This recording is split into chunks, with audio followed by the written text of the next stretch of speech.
It was 45 BC. After more than 4 years of battle, the Roman War ended. This allowed Julius Caesar to focus on the political system of the Republic of Rome. Caesar believed that true power came from the common people, not the aristocrats. Whether he believed in such ideals or not has remained a topic of debate. His actions have been judged and interpreted in different ways. He has been named a tyrant, a populist, a savior, and a despotic demagogue by different debaters. Join us in this video to find out which of Caesar's actions resulted in him becoming a controversy.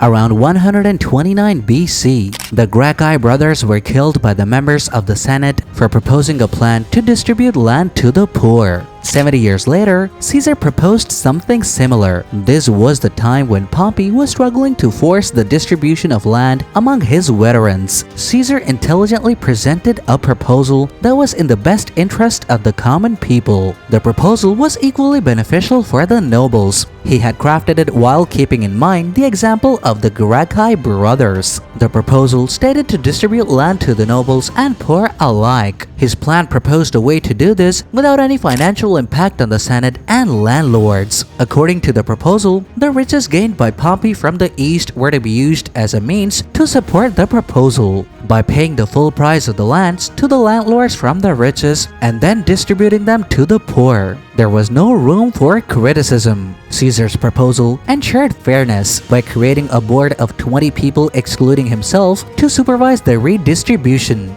This guaranteed that the board would not be biased. Even though his proposal was irrefutable, since it had no room for criticism, it was rejected by the Senate. The same proposal, when read out to the public, was praised by the commoners. But even with huge public approval, the Senate constantly delayed the passing of the bill. The greatest opposers of the bill included Cato, Cicero, and Bibulus. Upon Caesar's request, Pompey and Crassus vowed to publicly support the bill, and so he decided to present the bill directly to the Legal Assembly of People, Comitia. Bibulus was against the bill and tried every possible way to ensure the bill never got passed. Bibulus's efforts against the bill led him to be assaulted by people. As a result, he retreated forcefully. Bibulus failed. The bill was passed by the Senate, but even after that, Bibulus made a failed attempt to kill Caesar and Pompey. It is debated that Caesar only proposed the bill to get public support, although he did want to prove to the public that he was a man of action. This bill was still necessary and helped thousands of commoners. Since he bypassed the Senate and consul, which may be viewed as a wrong act from his side, he risked his life just to propose and pass the bill. As Bibulus tried to get revenge, there is a debate that Caesar's actions were sincerely for the poor. Some debate that his actions regarding the distribution of land to the poor were for the public's well-being or for his personal goals, such as public support.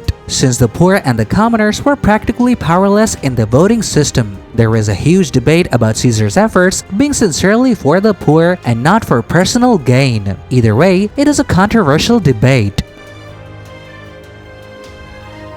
49 BC, Caesar was made dictator. He focused on gaining people's confidence. He wanted to assure people that the calamity was over. He used his ultimate power to make arrangements for people's entertainment. Eventually, such activities calmed the people and restored peace. The people started to put their trust in Caesar. He also supported the poor to bear more children by giving incentives. This was his method to recover Rome's population that had been lost to the war. Since he had no son of his own, he adopted a boy from his own lineage. That boy was Augustus. Augustus became Caesar's heir. It is debated that Caesar adopted a son to force power to remain in a single man's hands. This may have laid the foundation for the autocratic regime, forcing power to remain in the hands of a single person.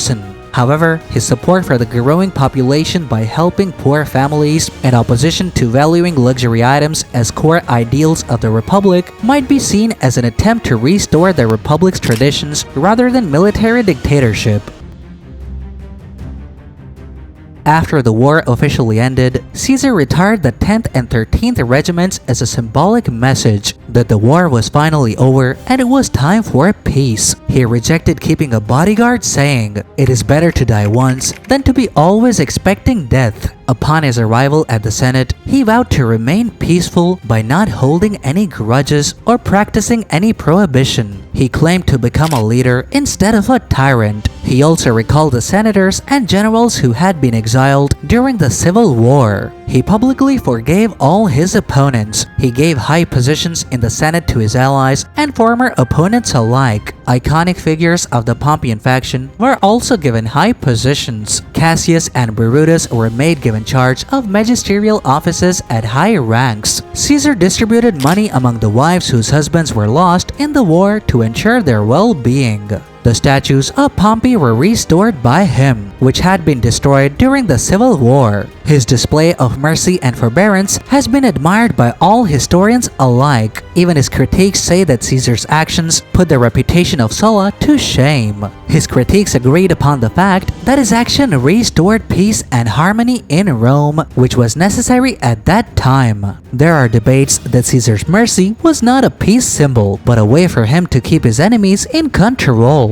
It is believed by many critics that his kindness was the debt he forced upon his enemies. But even if he had not displayed such mercy, he would be criticized for only keeping his allies in the political system. He's also criticized for recalling the people who were exiled due to committing crimes, such as bribery. It is debated that he did so to take a fresh start, but this action also shows his disregard for the legal jurisdiction of the state. There are also rumors of him being bribed to recall the exiled. There is a debate that Caesar's merciful actions were covering up for his tyranny and dictatorship, but keeping in mind that he refused to have a bodyguard, this point is debatable. His action of retiring the most important and favorite of his regiments is also a point to be considered in the debate. Neither did he have a bodyguard nor an army. Both of these are necessary for a military dictatorship. He conquered power through the military, but did not maintain his power through it.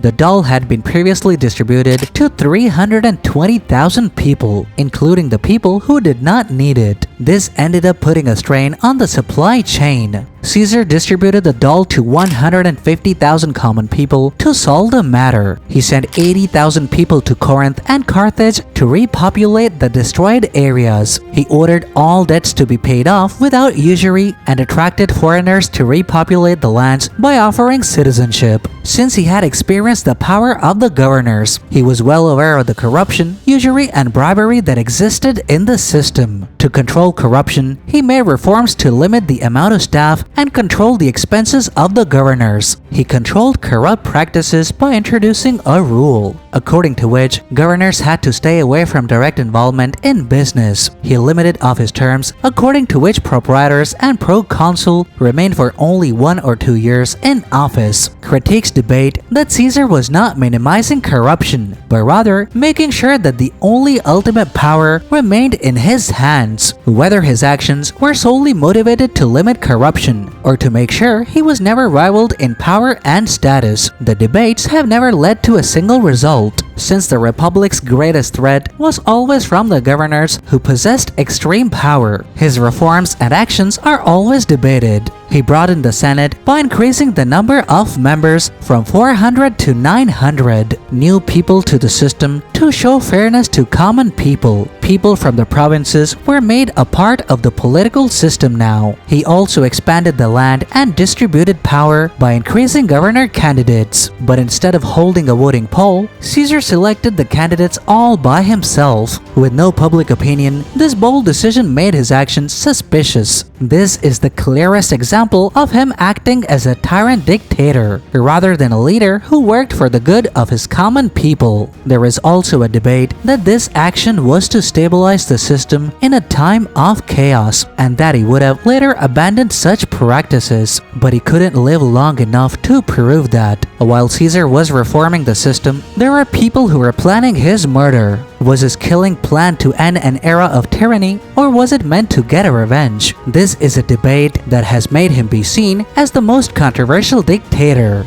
Julius Caesar's story is a mix of approval and criticism. The more we study about him, the more confusing it becomes to know the reality of Caesar's intentions, whether he was in reality a hero and a savior, or was practicing tyranny under the shadows, still remains a mystery. The mysterious tale of Julius Caesar forces us to think about what could happen if power exceeds boundaries and limitations.